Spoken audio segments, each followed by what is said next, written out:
আমরা যারা কৃষিকাজ করি তারা আসলে প্রতিনিয়ত কিছু না কিছুতে সবসময় বিপাকে পড়েই থাকি। দেখেন এই জমিটা আমি আগে লাল শাক চাষ করেছি এবং সাথী ফসল হিসেবে ভুট্টা দিয়েছি। আলহামদুলিল্লাহ লাল শাকগুলো বিক্রি করছি। বিক্রি করার পরে আমি পুরা জমিটা কবিয়ে বাড়িয়ে পরিষ্কার কইরা আগাছা মুক্ত কইরা একদম সাফ সুতর কইরা কিন্তু আমি একবার পাটের শাক, সামনে যেহেতু রমজান আসতে আছে, পাটের শাক বন্যছি, পাটের শাক ফালাইছি। দেখেন বীজ যদি খারাপ হয় তাহলে কি করার আছে? এই যে সার দিলাম, পাটের শাক ফালাইলাম, জমিন কোবাইলাম, বাড়িয়াইলাম, এত কষ্ট করার পরে পাটের শাকের বীজগুলা ফালাইলাম। ফালানোর পরে আজ 15 দিন 12 দিন হয়ে গেছে পাটের শাকের বীজগুলা জ্বালায় না। তার মানে এই বীজগুলা জ্বালাবে না।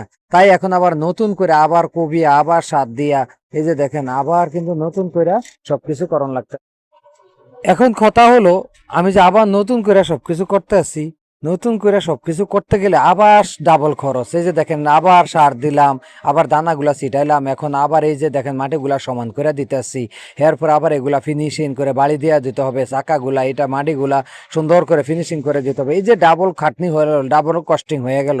কিন্তু এখন আমি কি ফসলটা বিক্রি করে আদৌ সেই পয়সা পাবো কি পাবো না সেটা আমি জানি না আসলে।